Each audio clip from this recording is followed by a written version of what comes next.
Hello everyone, अगर आप NEET 2025 की तैयारी कर रहे हैं तो आज का वीडियो आपके लिए बहुत इंपॉर्टेंट होने वाला है। अगर आप किसी से भी पूछोगे कि सर हमें नीट के लिए बायोलॉजी पढ़ना है तो सभी का एक ही जवाब होगा, आप एनसीईआरटी पढ़ लीजिए, आपका 360 नंबर आ जाएगा। लेकिन एनसीईआरटी को पढ़ना कैसे है, वो कौन सी लाइन है जहां से एग्जाम में क्वेश्चन आते हैं, इसके बारे में कोई नहीं बताएगा। हेलो एवरीवन, मैं हूं रुद्र, आपका नीट बायोलॉजी एक्सपर्ट, और आज इस वीडियो हम समझेंगे कि आखिर एनसीईआरटी के कहां से क्वेश्चन बनते हैं, एनसीईआरटी का कौन सा पैराग्राफ है, कौन सी लाइन है, कौन सा वर्ड है जहां से एग्जामिनर सबसे ज्यादा क्वेश्चन पुटअप करता है, आपके सबसे ज्यादा एग्जाम में आने के चांस होते हैं। तो आप सभी की अगर हम बात करें तो आप सभी लोग जब भी एनसीईआरटी पढ़ते हो तो एनसीईआरटी को पढ़ते आप नहीं हो। मैक्सिमम लोग क्या करते हैं, 99% 90% स्टूडेंट ऐसे होते हैं जो कि एनसीईआरटी को केवल कलर करते हैं, एनसीईआरटी की लाइनों को रीड करते हैं। लेकिन एनसीईआरटी की लाइनों को रीड नहीं करना है, आपको स्मार्ट तरीके से पढ़ना है ताकि आपको समझ में आ जाए कि अच्छा इस लाइन से क्वेश्चन बनता है, इस वर्ड से क्वेश्चन बनता है। उसके लिए ज्यादा जरूरी है कि आपको ये समझ में आना चाहिए आखिर पेपर का ट्रेंड क्या है। अगर आप देखोगे नीट 2024 के अंदर कि पेपर का ट्रेंड कैसा रहा है, किस तरीके के क्वेश्चन पूछे गए 2024 के अंदर, तो मैं आपको अगर दिखाऊं तो 2024 के जो क्वेश्चन का पैटर्न रहा है, सबसे पहले जो क्वेश्चन पूछे गए थे सबसे ज्यादा आपके एग्जाम के अंदर, वो थे मैच द कॉलम टाइप के क्वेश्चन। अगर मैच द कॉलम टाइप के क्वेश्चन की खास बात आप देखेंगे तो यहां पे ऐसे क्वेश्चन हैं जहां पे एनसीईआरटी के एग्जाम्पल को कवर किया गया है।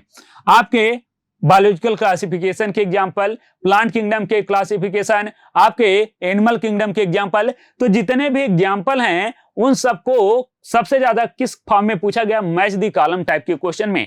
तो अगर आप एनसीईआरटी पढ़ रहे हैं तो आपको एनसीईआरटी के हर एक एग्जाम्पल याद होने चाहिए। अगर मैं आधी रात को भी जगा के पूछूं कि आपका बताइएगा एग्रीकस किसका एग्जाम्पल है, आपको याद होने चाहिए। अगर मैं पूछूं आपका साल्वेनिया किसका एग्जाम्पल है, आपको याद होने चाहिए। तो एनसीईआरटी में सबसे ज्यादा जो एग्जाम्पल पूछे गए हैं वो मैच द कॉलम टाइप के क्वेश्चन पूछे गए हैं। नीट 2024 के अंदर लगभग 22 से 23 क्वेश्चन ऐसे थे जो कि इस तरीके से मैच द कॉलम में पूछे गए हैं।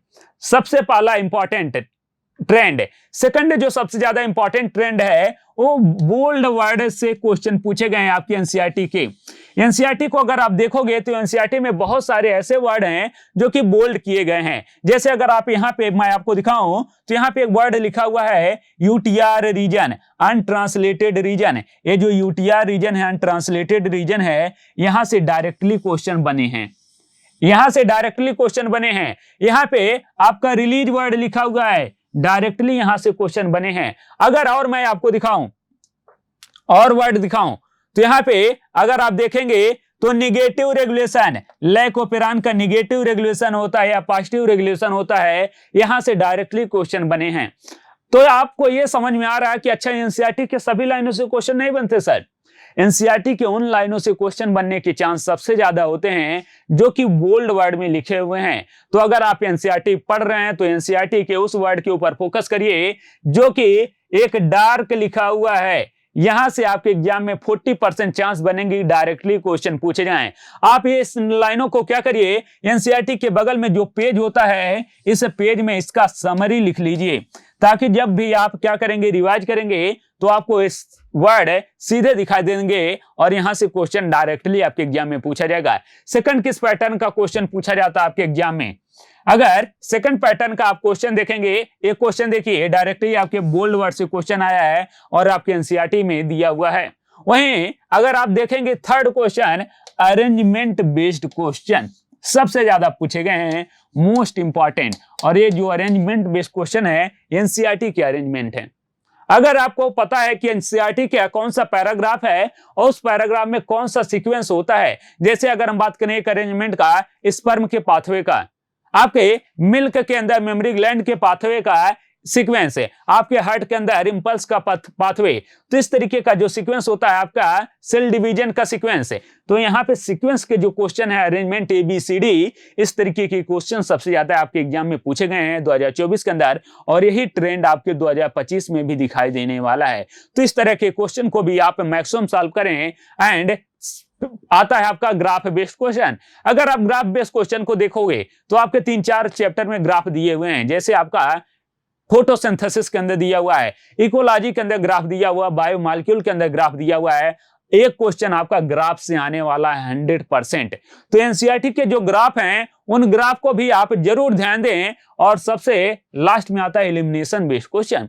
अगर आप एलिमिनेशन बेस्ड क्वेश्चन को देखोगे तो यहाँ पे कुछ वर्ड ऐसे आपको मिलेंगे कि जो कि लगेगा आंसर आउट ऑफ एनसीईआरटी है, लेकिन आप आउट ऑफ एनसीईआरटी नहीं कहोगे। यहाँ पे आपके 2024 के अंदर एक क्वेश्चन पूछा गया, inspiratory which of the following auto immune disease, कौन सा ऑटो इम्यून डिसऑर्डर है या ऑटो इम्यून डिजीज का एग्जांपल है। आपके पास ऑप्शन है मिस्थेनिया ग्रेविस है, रोमेटॉइड अर्थराइटिस गाउट है, सिस्टमैटिक ल्यूपस है, या फिर एसएलई एंड मस्कुलर डिस्ट्रॉफी। यहाँ पे अगर आप देखोगे एसएलई इसका एनसीईआरटी के अंदर कहीं पे भी जिक्र नहीं है, लेकिन ऑप्शन कुछ इस तरीके से सेट किया गया है कि आप इसको बहुत ही आसानी के साथ एलिमिनेट कर सकते हैं। तो आपको इस तरीके के क्वेश्चन की प्रैक्टिस करनी होगी जहां पे आप एलिमिनेशन मेथड लगा के क्वेश्चन को एलिमिनेट कर सकते हैं और सही ऑप्शन को चूज कर सकते हैं। तो इस तरीके के भी क्वेश्चन पूछे जाने के सबसे ज्यादा चांस होते हैं। फिर आता है डायग्राम बेस्ड क्वेश्चन। ऐसा डायग्राम जो कि आपके एनसीईआरटी के अंदर है, लेकिन डायग्राम आपसे नहीं पूछा गया क्योंकि डायग्राम पुराना हो चुका है। अब डायग्राम से वर्ड को निकालेंगे और उस वर्ड से क्वेश्चन पूछेंगे। जैसे आपके नीट 2024 में क्वेश्चन पूछा गया, मीजोई कीरा, पेट्रोजोई कीरा, सिनोजोई कीरा एंड पिलोजोई कीरा। ये डायरेक्टली वर्ड आपके एनसीईआरटी में कहीं नहीं दिए हुए हैं, लेकिन एनसीईआरटी में एक फिगर बना हुआ है, उस फिगर से क्वेश्चन है। तो आपको एनसीईआरटी के अंदर जितने फिगर हैं उस फिगर को बहुत ही ध्यान से देखना होगा और उसमें क्या निष्कर्ष निकलता है, उसके कौन कौन से वर्ड हैं जहां से क्वेश्चन बन सकते हैं, उसको आपको बनाना होगा। और बात करते हैं सबसे लास्ट क्वेश्चन का, वो है साइंटिस्ट की नेम से।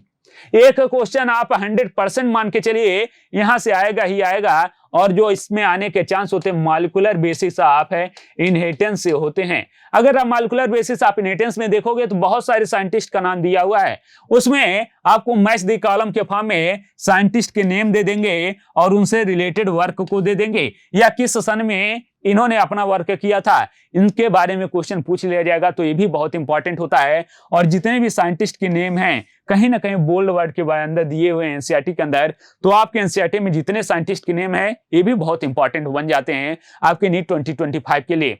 अब बात करते हैं सारे, ये तो बात हो गई पैटर्न की। एनसीईआरटी पढ़ना कैसे इसके बारे में तो बताया नहीं। तो एनसीईआरटी आपको एक है इस तरीके से पढ़ना कि जब आप नोट्स बनाएं तो अकॉर्डिंग टू एनसीईआरटी हो। अगर आप मेरे क्लास को अटेंड करते हैं तो देखते हैं कि मैं क्या करता हूं, पहले पैराग्राफ है पढ़ता हूं, उस पैराग्राफ से जितने वर्ड हैं उसका एक नोट बनाता हूं। कोई भी पैराग्राफ पढ़ा है उससे जितने रिलेटेड वर्ड हैं सभी का एनसीईआरटी के अकॉर्डिंग, एनसीईआरटी के पैराग्राफ के अकॉर्डिंग है आपका नोट होना चाहिए, ताकि जब भी आप रिवाइज करें तो आपको उस एनसीईआरटी का वर्ड आपके पैराग्राफ से मैच करता रहे। साथ में solve the paragraph wise question, आपको एनसीईआरटी की जितने वर्ड हैं उससे रिलेटेड आपको क्वेश्चन सॉल्व करने हैं। हर पैराग्राफ से हर तरह के क्वेश्चन सॉल्व करने हैं। साथ में आपको समरी को कभी मिस नहीं करना है, समरी एंड एग्जाम्पलर। इस समरी और एग्जाम्पलर से भी क्वेश्चन आपके एग्जाम में बनते हैं। और सबसे लास्ट में आता है एनसीईआरटी बेस्ड टेस्ट। अगर आप एनसीईआरटी बेस्ड टेस्ट नहीं देते हैं तो आप कहीं ना कहीं मिस कर रहे हैं, और यहाँ पे मैं आपकी हेल्प करने वाला हूं। हमारा एक special NCERT based test launch हो चुका है नीट समर्पण नाम से। इस टेस्ट की क्या क्या खास बात होने वाली है, एक complete NCERT based test series है। इसमें टॉपिक वाइज क्वेश्चन आपको हर पैराग्राफ से मिलेंगे, हर चैप्टर से मिलने वाले हैं। यहाँ पे माइनर प्लस मेजर 15+ टेस्ट हैं। हर टेस्ट का डिटेल वीडियो सोल्यूशन आपको मिलने वाला है। एकदम रियल एग्जाम एक्सपीरियंस मिलने वाला है, यानी कि जो पेपर होगा ऑफलाइन मोड होगा, पेपर आपके घर पे डिलीवर होगा। तो जैसे आप नीट के एग्जाम में पेपर देते हैं सेम है पैटर्न पे आप एग्जाम देने वाले हैं। साथ में हर बच्चे का 360 डिग्री परफॉर्मेंस एनालिसिस किया जाएगा। सर ज्वाइन कैसे करना है, तो ज्वाइन करने के लिए आपको इस नंबर पे मैसेज करना 9555060834। और इस टेस्ट की प्राइस क्या होने वाली है, तो 199 इस टेस्ट की प्राइस होने वाली है। तो अगर जिसने भी अभी तक इनरोल नहीं किया, बहुत ही लिमिटेड सीट बचा हुआ है, आप सभी लोग जल्दी से इनरोल कर लें। और अगर आप एनसीईआरटी बेस्ड क्वेश्चन को करना चाहते हैं, आप हमारे लाइव लेक्चर को ज्वाइन कर सकते हैं रात को 8 बजे, जहां पे हम एनसीईआरटी के हर एक लाइन से, हर एक वर्ड से क्वेश्चन को पुटअप करते हैं और आप सॉल्व करते हैं। आई होप आपको समझ में आया होगा। मिलते हैं नेक्स्ट वीडियो के अंदर एक नए टॉपिक के साथ। तब तक के लिए सभी को थैंक यू, सभी को नमस्ते एंड गुड बाय।